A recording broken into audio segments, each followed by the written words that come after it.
আপনাদের সবাইকে স্বাগত। ভূমি অধিদপ্তরের পরবর্তী পরীক্ষা কবে অনুষ্ঠিত হবে সেটা নিয়ে বিস্তারিত কথা হবে। আপনারা যেমনটা জানেন 17 তারিখ চেয়ারম্যানের এমসিকিউ পরীক্ষা অনুষ্ঠিত হবে ঢাকাতে। তো এই চেয়ারম্যান পদে প্রায় 42,000 প্লাস আবেদন করেছে।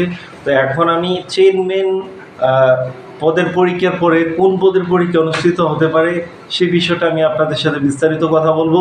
শেষ পর্যন্ত সাথেই থাকো।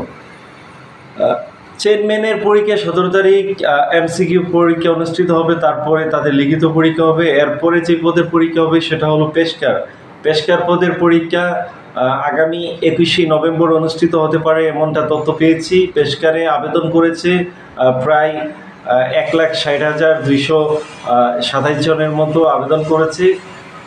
তো অনেক ক্যান্ডিডেট আবেদন করার কারণে মূলত তারা কেন্দ্র ম্যানেজের একটি ব্যাপার আছে, যার কারণে পরীক্ষাগুলো একটু লেট হচ্ছে। আপনারা জানেন খাদ্য অধিদপ্তরের পরীক্ষা চলমান। তো সেই সাথে ভূমি অধিদপ্তর কিন্তু চেষ্টা করছে যে ডিসেম্বরের মধ্যে সবগুলো পরীক্ষা নেওয়ার পরিকল্পনা তারাও হাতে নিয়েছেন। তো যার কারণে কিন্তু এখন মোটামুটি একটু তারা একটু কার্যক্রম আগের চেয়ে দ্রুত শুরু করেছেন, যার ফলশ্রুতিতে আমরা দেখতে পাচ্ছি যে আপনার office assistant cum computer typist পদের লিখিত পরীক্ষার পরপরই কিন্তু তারা চেয়ারম্যান পদের পরীক্ষা নিচ্ছে, এবং সেই সাথে চেয়ারম্যানের পরীক্ষা হওয়ার পর তারা কিন্তু পেশকার পদের পরীক্ষা নেবেন। তো সেই পেশকার পদের এমসিকিউ পরীক্ষা ঢাকাতে একযোগে অনুষ্ঠিত হবে আগামী 21শে নভেম্বর।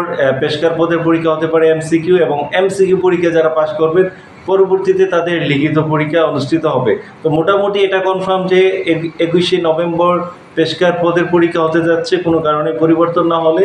তো অফিসিয়াল কারণে অনেক সময় এক সপ্তাহ আগে পরে হতে পারে, সেটা হলো ভিন্ন বিষয়।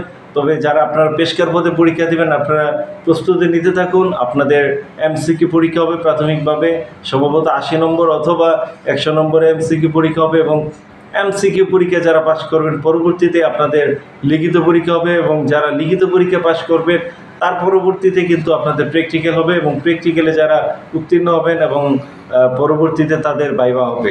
তো এখন কিন্তু ভূমি অধিদপ্তরে প্রত্যেকটা পদে কিন্তু যারা ভাইভা দিচ্ছেন তাদের জন্য দুর্দান্ত সুযোগ।